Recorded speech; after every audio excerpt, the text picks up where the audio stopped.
Apartment Syndication Made Easy, live podcast. Actually, the book I wrote, Apartment Syndication Made Easy. I hope some of you have read that. It's getting raving reviews, 400, plus reviews. And then also my second book. I don't know if you follow me on Amazon. Positivity Brings Profitability. Again, my idea about the whole podcast started about a year and a half back or so. We are in the top 10. I can't believe it. Top 10, over 100,000 downloads, and so forth. So moving to 150, 200, 1,000 downloads. But the key thing is I try to bring very specific specialists who can really teach us some great things. So if you like the comment, and, give us some comments, give us 5-star reviews on the iTunes so that we could, share it with a lot more people like you. Again, my guest today is a great friend, David Monroe, CCIM, and a great investor who has really done from Mobile, Alabama. And we're going to check into and see how to find these markets where you want to invest in multifamily, in commercial real estate, what kind of places to go. All those things will be covered in this episode. So chime in. Hi, David. How are you, brother? Good, Vinney. How are you? Thank you for having me today. Awesome. Thank you so much for coming the other day on the Mastermind Inner Circle, and you added so much value to all my students, and so on. And just to formally introduce you, David, you're a multifamily investor, a broker, and a consultant, and specialize in market analysis, demand and supply analysis, market cycles, feasibility analysis, and teach all that also as a CCIM instructor, and after tax savings and strategies. So your passion is so much very synchronized to what I've been doing for 14 years, buying in the emerging markets, and so far I've done all right. That's good. So share with us, how did you get started, and how would you like people to approach this after COVID world now, 2021? We are taping it in March, middle of March or so. Yeah, thank you, Vinney. So when I was going through my CCIM core courses to become designated, one of those courses was CI 102, which is market analysis. And in market analysis, they teach you what's called the strategic analysis model, where there's 4 legs to a stool, and the center of that stool is really your decision criteria that you create in order to make a go, no-go decision on a property. And the 4 legs of the stool are market analysis, which I think is one of the most important of the entire stool. Location and site analysis, which is the area around the property and then the site itself. The legal and political analysis, which, we hear about the term NIMBY, not in my backyard. So some of those legal aspects, zoning, things like that. And then all of that will give us our inputs for our financial analysis. And, we like to start back of the napkin and say, okay, is this something I want to take a look at? But until we do the rest of the market analysis, the location and site, and the legal and political, do we have the inputs for the financial analysis in order to do a good 5-year, 10-year pro forma? I prefer 5 myself, but, some people think they can see 10 years into the future. I have a hard time seeing 5 years, let alone 10. So it all starts with that strategic analysis model. And one thing I recognized when I was going through CI 102 was, oh, wow, this is the one course. The rest of it's all financial modeling. It's all numbers. It's all plus minus this, that, times this, divided by that gives you this, a couple of algebraic formulas for IRR, net present value, things like that. But it's all numbers. It's all objective. Yep. Well, market analysis is subjective. And I started thinking about it, and I was like, you know what? This is where we make money in real estate, is in market analysis. Mhm. The financial analysis is just a product of the market analysis. The market tells us what we can make in this investment. Unless we know what that market is saying, we really don't have any idea other than past performance. Yeah. And I don't know about you, but I'm not investing on past performance. I'm investing on future. Yep. And Yep. so we have to be able to calculate how we see in the future. And it is a mathematical formula. And luckily, it's just a bunch of pluses, minuses, division, and subtraction. It's easy stuff. There's no big algebra to it. And we talked about that pretty extensively in your mastermind group. Yes. But that's how I got started. I recognized that 102 was the key. So I started really focusing and learning and trying to understand more and more the economic base analysis and determining future population and being able to identify those emerging markets. And after I got designated and they were looking for instructors and I applied to be an instructor, they asked, well, what course you want to teach? Well, of course, 102, which was market analysis, was a fit for me. So that's how I got going. Awesome. Awesome. Wow. So on the macro level, what would you say if an investor is looking at a property, let's say, 50 units, right? In Mobile, Alabama, let's Mhm. say. So how would they go from macro to micro to local, specific? How would you Okay. do? It all starts with jobs, Okay. and not just any job. And so the way I explain this, and I explain this pretty good in the free webinar that I do pretty consistently, is you want to look for what are called export sector jobs, Mhm. whether the jobs are leaving or whether the jobs are coming. Mhm. But you have to be able to identify what is export sector. So what I like to do is I like to show a bucket of water, and that bucket of water has a hole in it somewhere about 2/3 of the way down. So water's leaking out of it. Mhm. Let's call that bucket your local market. And the water inside your local market is money, which is circulating inside that market. Mhm. The hole that's in the bucket, that's the leakage for the money that goes outside your market. So when you work in the market, you get paid. And then I go in the market and I pay for things, my mortgage, my utilities, groceries, clothes, vehicles, things like that. Although I may buy my vehicle outside my market, depending on how small of a market you're in. But where you're really spending money outside your market is when you go to the Smoky Mountains on vacation, if it's in the fall. Everybody loves the fall colors on the East Coast and the Smoky Mountains, or down to the beach during the summer. Whether you're in California, whether you're on the East Coast, whether you're on the Gulf Coast, or heck, for that matter, whether you live in Ohio.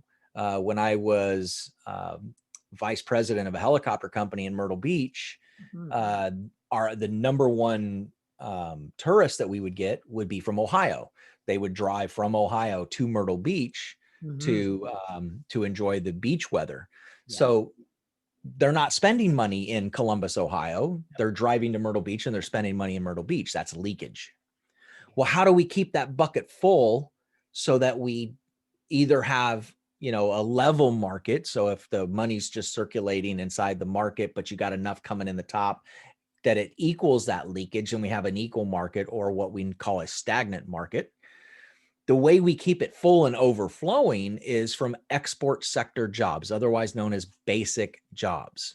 So Mhm. basic jobs, you really just follow the money. And I like to use the example, well, if you wanted to use Mobile. So in 2015, Airbus, or was it 13? I don't remember.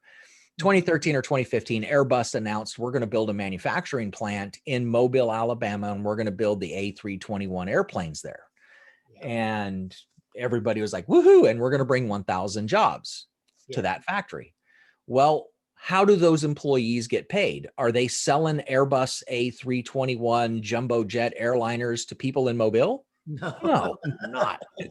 So they're selling them to France, they're selling them to Germany, they're selling them to Japan, they're selling them to UAE, they're selling them to Canada, they're selling them to Mexico. So globally, that money is going to France, which is where Airbus is located.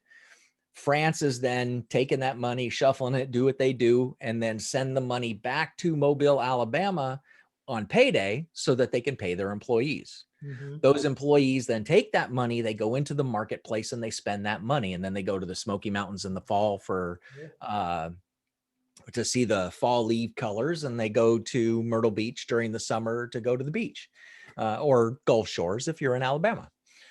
So that there's enough money coming in the top of the bucket from these export sector jobs that no matter what your leakage is out the bottom, you still have an overflowing market. That is really the definition of an emerging market, where there's more money coming in than can be spent inside the market. That's an emerging market. That's a growing market. It takes jobs, export sector jobs, to identify that. That really is the entire start of it. I hear a lot nationally and from other people, they know it starts with jobs, but not a one can tell me, well, what do you mean? What kind of job? Well, jobs, job growth. Okay. What kind of job growth? Oh, so I'll take it further. All right. So we have basic, which is the export sector, and then we have support sector jobs, which is non-basic. That would be if your right-hand man, John Rusin, decided he wanted to open a bakery shop.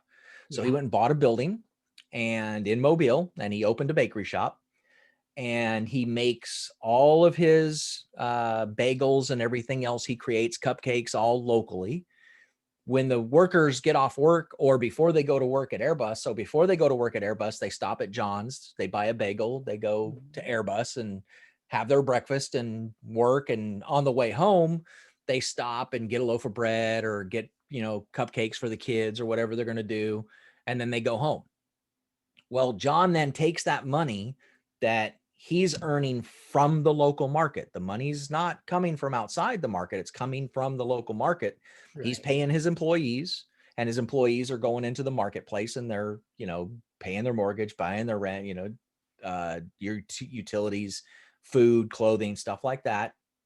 But they're still going to Myrtle Beach, and they're still going to Gulf Shores, and they're still going to the Smoky Mountains. So you still have that leakage, but there's nothing coming in the top to replenish the local market job force, which is why we don't count when somebody opens a bakery shop locally. We don't count that as an export sector job, because the money is paid for within the market and recirculated back in the market, and we still have that leakage we have to account for.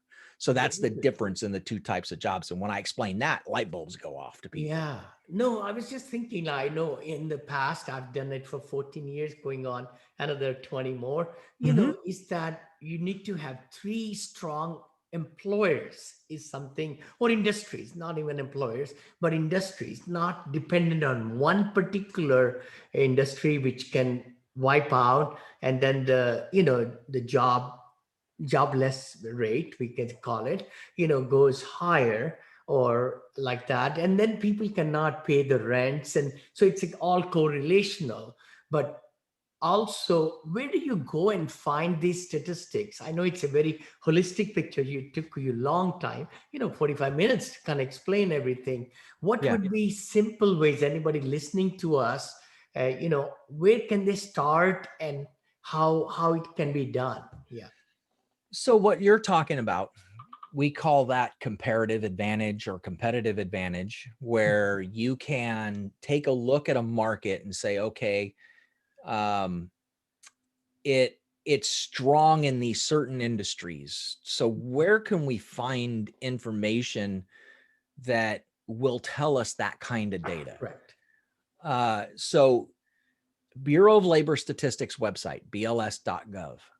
There is a set of tables within BLS called the QCEWs. It's the Quarterly Census of Employment and Wages. In those tables, they will give you what's known as a location quotient.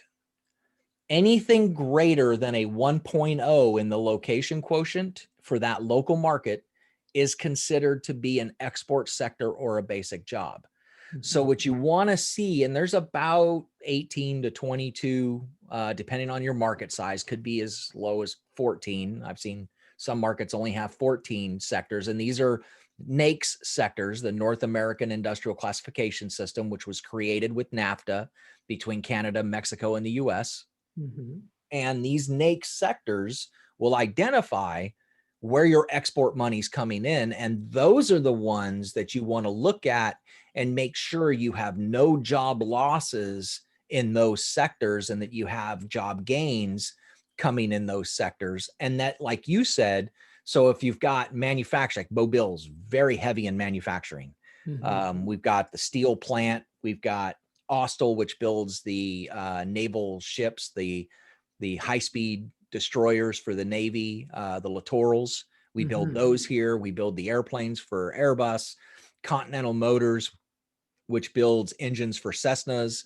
You know, we're a manufacturing area, but we also have our port. Yeah. So we're big in logistics as well. So wholesale and logistics is also an export sector here. And we also have a major hospital system here with a teaching hospital, a women and children's hospital. So we have 3 industries: medical, manufacturing, and wholesale and logistics that would equal what you're talking about, kind of like a trifecta thing, where there's some balance that can happen. A lot of cities will have IT, like Austin has IT. They have manufacturing and they have education, which are real big in Austin. That's their 3. For Charlotte, you would have, and most have manufacturing, but Charlotte would have IT, financial and insurance services, and you know, I don't know another one, but there's probably 3 or 4 more in Charlotte. But those are the big ones. So it's easy to identify when you look at that location quotient. And here's what I'll do. I'm going to, since we're recording this on Zoom, I'm going to throw a link into the chat that you can share with your listeners. Oh, that'll be nice. That'll be wonderful. That will take them right, because those tables are hard to find if you don't know what you're looking for. Yes. So let me pull that up, grab this, hit copy, chat. Where'd it go? There it is. Paste and enter. All right, so there's the link. And the big one you want to go to when you come to the quarterly census of employment and wages for the Bureau of Labor Statistics is under NAICS industries by geography, NAICS sector 1 area. So it's item number 7, and then just search for your market. That's all you have to do. Fabulous, fabulous. No, that's very exciting, very exciting. You know, now I think that's so true. That's what I always have felt, that once you are able to determine the market, local market, and then you go into the path of progress, you also want to see which direction are the new industries, new jobs are coming, or new, could be anything, right? And I know I've always mentioned and heard that where the Walmarts are opening, or Starbucks are opening, or Best Buys are opening, right? They spend millions and millions of dollars of money in doing the research, of course, and then they start buying the land, and it takes them, certain time to get the building permits locally and all that. So when you can see where the cranes are moving to, I remember when we went to Orlando, we purchased there. We went to, we bought in Melbourne, of course. Now we bought in Austin, because there's disintegration of the IT industry where I live near San Francisco. I can see lots of jobs are moving from Silicon Valley, and Austin is becoming a big hub of Silicon Valley. How do you say about also the transportation companies? Do you look into those also, David, as you do market analysis, where the jobs are moving to? Yeah, so there's 2 specific sites that I look at that will give you the migration patterns in the US, and like you said, transportation. So they're moving companies. Yes. One is North American. Yeah. and the other is United Van Lines. United Van Those Line, two in North North America, and American. U-Haul. I heard about U-Haul. Well, I haven't seen U-Hauls, I but those are the two that I look at.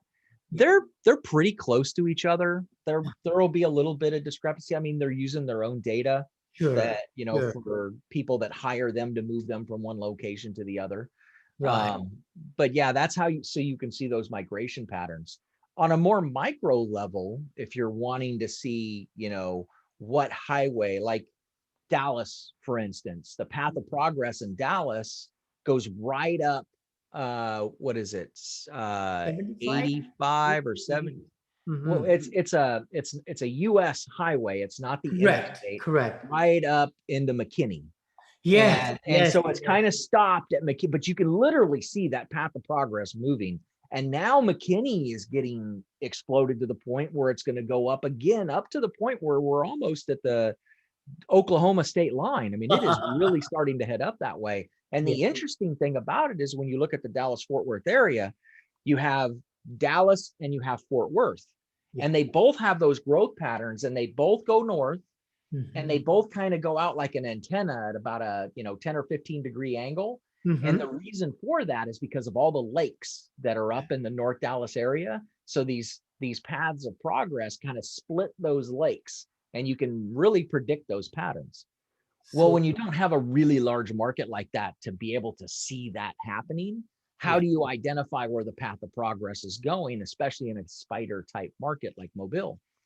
Surely. Well, just go to your economic development department or the planning commission and ask for their master plan and find out where they're investing in that local market. And like you said, where are the cranes popping up to build things? Where are they building grocery stores? Where are they building larger retail centers? And that will give you a really good idea of where they're moving. And then where's the redevelopment happening? Where's the money that is being spent infill, not necessarily in the path of progress, but regentrifying in certain areas? And so that's another good thing to look at. And the community's master plan will tell you, at least in their mind, what they see happening, which is a good start. Surely, surely. Also, another website, lot and lots of investors, and I've used it too, is the citydata.com or org, right? City Data. Do you see that website also, or? I'm familiar with that website. It is in my favorites, but can I give you one that's better than that? Please, yeah, yes. So just Google U.S. Census quick facts. And all that data is in a nice table form. What's great about it is you can benchmark it against other areas. It'll allow you to benchmark up to 4 at a time. So if you wanted to just do that specific area, so if you want to do the US versus the MSA, the metro statistical area, versus the county versus the city, you can. If you want to do Houston versus San Antonio versus Dallas versus Austin, you can. And so you can benchmark up to 4 at a time in US Census quick facts. You can't do that in best cities or I love it. I love it. US sites like that. quick facts. Quick facts. That's just Google it and it'll get the link right to it. Oh my gosh, that's amazing. Amazing. David, what else comes to your mind if you want to kind of share? I know you have some courses too. How can people reach you? Yeah. Oh, see, now you're just being too kind. No. I appreciate that. So I do have a course on how to complete an entire market analysis. It's 3 lessons. Each lesson is, well, it's really 4 because the first one starts with my free webinar, like I showed you guys. That gets you your current data, your current demand. From there, you need to go figure out what your future is going to be. And once you get your future population, you can then come back to that current demand, add what your future population is, and then be able to fill that out again for your future demand. So that's how you do a full market analysis. It's called an economic base analysis. And I go through and show you step by step how to do that entire process. It's about 6 hours of training, 4 videos. And after each one, when you watch it, nobody does this, and I get criticized for doing this, but you then set an appointment with me because you can't absorb all this on your own. It's just too much. Mhm. I will get on a Zoom call with the student one-on-one, and we'll go over everything that they just watched in that video, make sure they understood all of it, answer their questions, and then make sure they understand the homework before they watch the next video. Because at the end of it, if you follow the whole process, pick any market in the country, you will know what the future multifamily demand is in that market in the next 18 to 24 months, and then just rinse and repeat. I love And it. I love it. so you can, I don't have that link really published anywhere on how to get to that webinar. I just post it every once in a while to different places. I will Or post they that can DM one. you, anybody who wants to reach. I know you're on Yeah, LinkedIn. David Monroe, CCIM.com. Yes. Very easy to get a hold of. Very And good. I have a calendar on there. You can just set up a time with me. We can Excellent. talk about that. We can talk about anything else. I enjoy talking to people, and I build strategic relationships with folks like Vinney and other syndicators. We can talk about that too. I love it. I love it. David, no, I mean, it's very impressive, how you have, put together this whole program so that you could look into the market. I mean, we are talking about millions of dollars for properties we are buying, we are getting on loan, and there is definite need for finding, is this the right market? Is it the emerging market? Not to blindly just, go after an Go after area. what a news article told you. Yeah, so true, Yeah. so true. So no, this is very exciting. Any last comments you'd like to share with the audience? What couple of nuggets, more nuggets? Honestly, census quick facts is a big nugget. That's a big one. Mm-hmm. Getting access to BLS, that's another big one. Mm-hmm. I just pasted my webinar recording in your chat. Oh, So you good, have good. that. Okay. They can go and look at that. And then that will explain how to get to my training. Oh, okay. So at minimum, go watch that recording, because that will at least give you an idea of how to do the demand, your current demand in your market right now. Oh, wow. That is a really, really big, important thing. And when you're looking at something like CoStar or Reese or any one of these supply side data, Mm-hmm. the biggest thing you can look at right now to see how a market is doing currently, doesn't give you your future look, but will tell you what it's doing right now, is look at the number of units that are being delivered Mm-hmm. versus the number of units that are being absorbed. That is a key indicator on what a market is doing. If you're delivering, like in Dallas is delivering, 10 to 20,000 units a year. Mm-hmm. If they're only absorbing half of that, Yeah. they're not keeping up with the inventory that's being delivered to the market. Their vacancy is probably ticking up. Their concessions are ticking up, and of course their vacancy and their rents are probably now starting to tick down because of it. And it's just hypothetical. I'm not saying that's what Dallas is doing, but if they're delivering 20,000 units over the last 12 months, but they absorbed 25,000 units, which is probably more likely in Dallas right now, that means that they're exceeding what the developers can bring to the market. That demand is still larger than what's being delivered. That's the sign of a very strong market still as we speak right now. Mobile's like that, much smaller numbers. We delivered 565 in the last 12 months, and we absorbed just a little over 1,000. So almost double what we delivered. That's a sign of a really strong market. And our vacancy has ticked down almost 4% in that same period. Excellent. So that's the last takeaway is look at your supply. It's a great indicator of how the market's doing right now.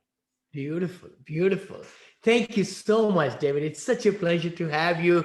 Hey guys, if you like the content that we covered today, and if please give comments and share this episode with your family, friends, your people in your team, so that they could also learn about the techniques. Again, please give 5-star reviews.